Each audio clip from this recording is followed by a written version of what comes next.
Salut les replayers, on se retrouve pour une nouvelle vidéo et aujourd'hui on va parler du match qui vient de se terminer. PSG Nice, 3-2 pour Nice au Parc des Princes, c'est la 5e journée de Ligue 1. Je suis pas bien, je suis vraiment pas bien. T'es prêt à en parler? Je suis heureux moi. Ok toi frère, envoie le générique, vas-y envoie. Pour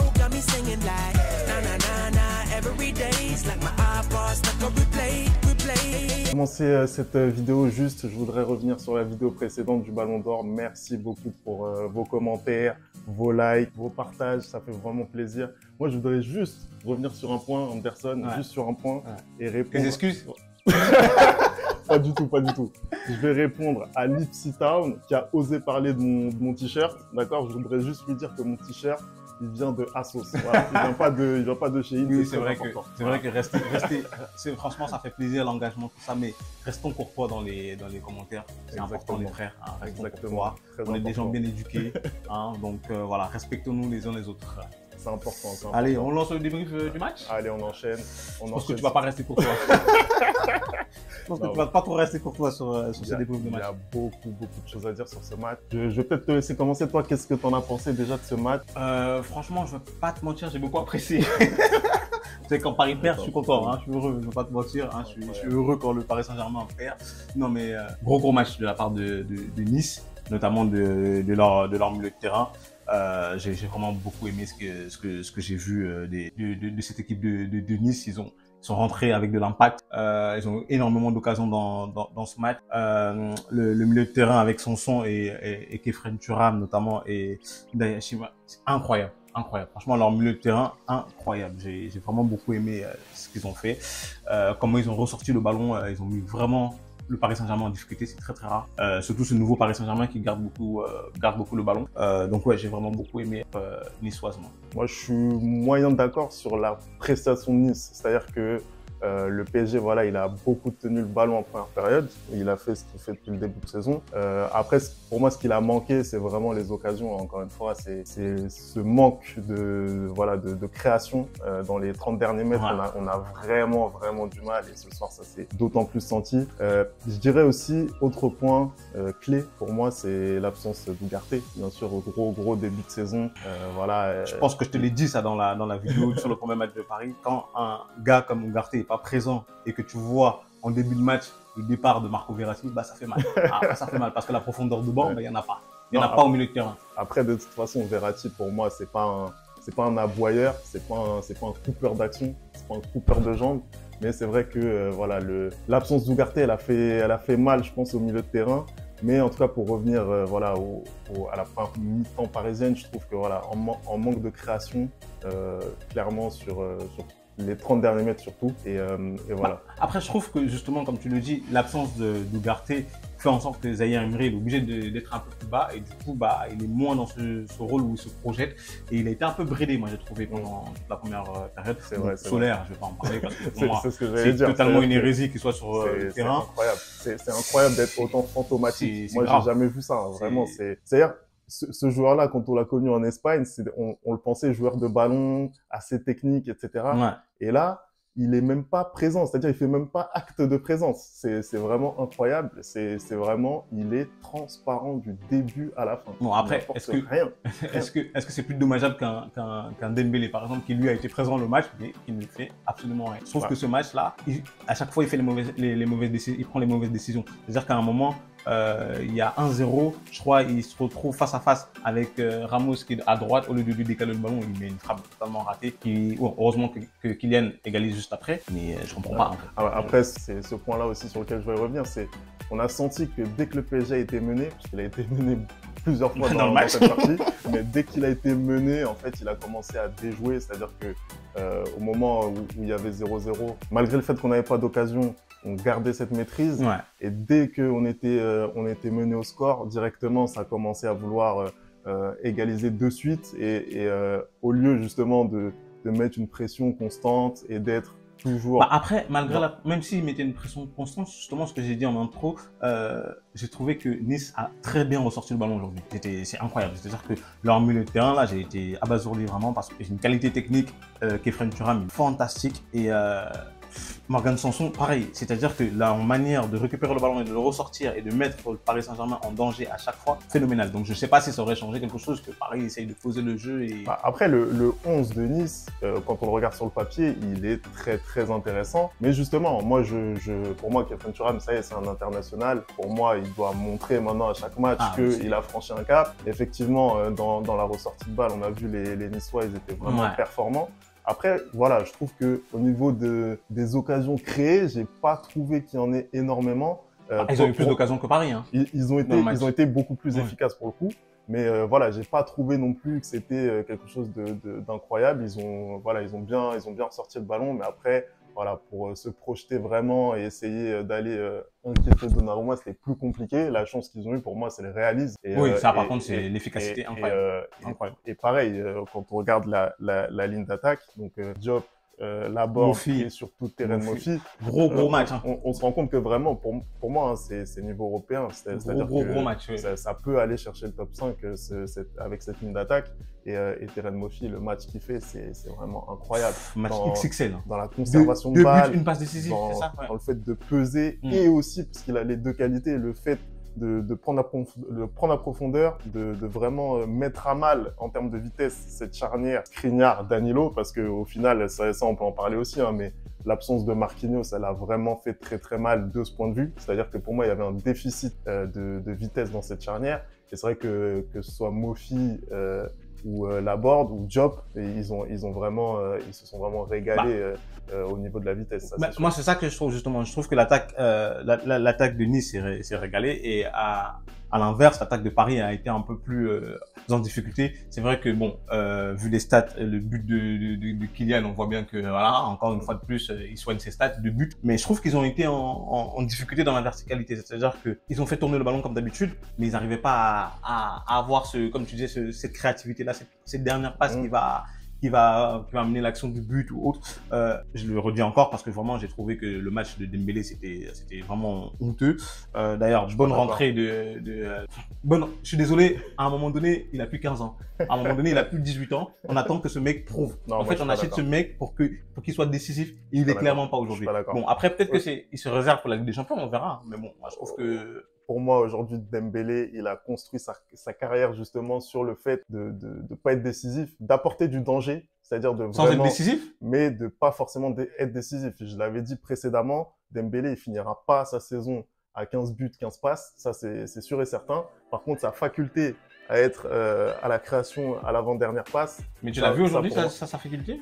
Il a eu des moments où il a fait quand même certaines différences. Après, c'est vrai que l'attaque parisienne, elle a été, comme je te disais, vraiment en difficulté. Même Kylian, hein, sur le côté gauche, vraiment, il y a eu énormément d'erreurs. Franchement, il est efficace. Hein. Votre gars est très efficace devant le but. Mais qu'est-ce qu'il est nul en création de jeu. Quand il veut se prendre pour Iniesta ou Totti ou je sais pas qui, mais qu'est-ce qu'il est nul. Mais le nombre de ballons perdus, c'est-à-dire qu'il n'a pas cette vision de jeu qu'il pense avoir. En fait. Il est clairement pas le jeu qu'il croit qu'il est, le joueur qu'il croit qu'il est en fait. C'est-à-dire que c'est en équipe de France, déjà on le voyait quand il essayait de faire ses 1-2 avec Karim, où on voyait clairement qu'il y en avait un qui avait un QI football largement supérieur à l'autre. Lâche le ballon, fais ce que tu sais faire de mieux, c'est-à-dire courir et mettre des buts. Non, clairement. Là-dessus, je suis d'accord. Je pense que voilà, comme je disais, au niveau du jeu de passe, etc., les déviations, etc., c'est pas son fort. C'est vraiment compliqué. Il a vraiment du mal. Mais quand est-ce qu'il va progresser là-dessus? Ça fait combien d'années qu'on n'arrête pas de dire ça? Mais après, comme tu l'as dit, c'est pas son style de jeu. Je pense qu'il faut juste qu'il comprenne qu'il ne sait pas le faire, tout simplement. Non, mais il veut pas, même parce que non. En fait, le problème, c'est que étant donné l'arrogance du mec, hein, je pense qu'il va jamais le comprendre, en fait, parce que après, dans sa tête, il est persuadé qu'il sait tout faire, en fait. Après, ça finit encore avec un doublé, hein. Ça finit avec un doublé, mais ok, d'accord, mais tu vois, moi, c'est ça le problème aujourd'hui, justement. Tu vois, c'est ça le problème que j'ai avec ce gars-là, c'est que son équipe perd, il met son doublé, et je pense que ses fans vont être contents au final, hein. Vas-y, il a encore mis un doublé, on va dire qu'il porte Paris, mais c'est pas vrai. Quand on regarde le contenu du match, il a largement de quoi faire mieux, en fait, dans ce match-là. Bah, là, c'est surtout qu'il provoque directement un but pour Nice. Sur le exactement, c'est lui qui perd le ballon. C'est Todibo qui est défenseur central, vient le presser dans sa moitié de terrain, récupère le ballon et but pour Nice. Après, il y avait, au-delà du fait qu'il se fait presser, il y avait surtout mieux à faire avec le ballon dans cette zone-là du terrain. Il peut écarter très rapidement. Voilà, oui, parce que, et encore une fois de plus, ça vient du fait qu'il soit arrogant quand il a le ballon au pied, c'est-à-dire qu'il pense qu'il est capable d'orienter le jeu, de faire ce qu'il veut et tout. Techniquement, bon, non. Non, non, il faut qu'il arrête à un moment donné, il faut qu'il joue sur ses qualités, ce gars-là. Après, moi, je voudrais aussi revenir quand même hein, sur le fait que, bon, on est sur un match qui est enclavé entre une trêve internationale, un match de Ligue des Champions. Mais d'ailleurs, je le vois clairement avec Ugarte, Kolo Muani et tout qui sont sur le banc. Je pense voilà, que si c'est dans une autre période, c'est pas le même. D'ailleurs, même Mbappé, Dembélé, ils ont été largement utilisés pendant la trêve internationale. Dembélé, il est rentré lors du match contre l'Allemagne. Donc voilà, ça peut aussi expliquer pas mal de choses. Ramos également, il a joué pendant la trêve internationale. Il revenait de blessure quand il est parti avec le Portugal. Donc voilà, il y a quand même des circonstances atténuantes. Pour toi, c'est plus un faux pas qu'une alerte, c'est ça? Bah, c'est difficile à dire. Encore une fois, le match, pour moi, il est vraiment pas bien placé. Ouais. Mais en même temps, c'était l'occasion de reprendre la tête du championnat. Ça fait que 5 matchs, mais en tout cas, prendre l'ascendant psychologique sur Monaco. Et aujourd'hui, voilà, on se retrouve en mauvaise posture par rapport à ça. Mais bon, moi, ce que j'apprécie de ce début de saison, c'est qu'au moins, il y a une ligne directrice. Ouais. On sait où va le PSG. Le jeu est clair, on connaît vraiment les intentions de Enrique. En plus de ça, moi j'ai trouvé que les entrées en jeu, que ce soit de Kolo Muani ou pour le coup, très bonne entrée en jeu, il rentre, il fait une passe décisive, tu vois, pour le coup, pour moi c'est ça être décisif, c'est ce qu'on attend de Dembélé justement. Après voilà, c'est quelqu'un qui est dans les 30 au Ballon d'Or, et Randa Kolo Muani, on va pas avoir ce débat, on va pas recommencer ce débat, d'accord, on va pas recommencer ce débat. Et ce sera pour une autre fois. En tout cas, moi, je tiens juste à préciser que depuis tout à l'heure, on dit que Paris a déjoué, mais non, je suis pas d'accord. Je pense que c'est plus une grosse victoire de la part de Nice. C'est-à-dire que Nice mérite largement cette victoire. C'est plus Nice qui va chercher la victoire que Paris qui s'incline aujourd'hui. Ils ont fourni les efforts pour pouvoir le faire. Comment dire, les 3 buts, certes, il y a énormément de réussite et énormément d'efficacité. Mais voilà, Nice vient avec ses armes et montre clairement que ce Paris Saint-Germain est prenable et surtout à l'approche d'une compétition européenne comme ça où ils font beaucoup tourner, où ils font attention. Donc moi je sais pas, moi j'ai un peu peur pour Paris. On verra après le match de Ligue des Champions parce que je pense que là ça va vraiment être un vrai test avec beaucoup d'intensité, voir ce que les Parisiens arrivent à faire. Mais moi en fait, on a vu le meilleur de cette équipe pour l'instant. Et là, c'était pas le pire non plus parce que ça finit à 3-2. Et je pense que s'il y a encore 10 minutes de plus, il y a moyen d'avoir 3-3. Mais à voir en Ligue des Champions ce que ça va donner. Je pense aussi c'est une des choses qui a changé par rapport à l'année dernière, c'est le caractère pour moi sur le terrain côté parisien. C'est-à-dire que tu perds, t'as pas l'impression qu'en fait c'est pas grave.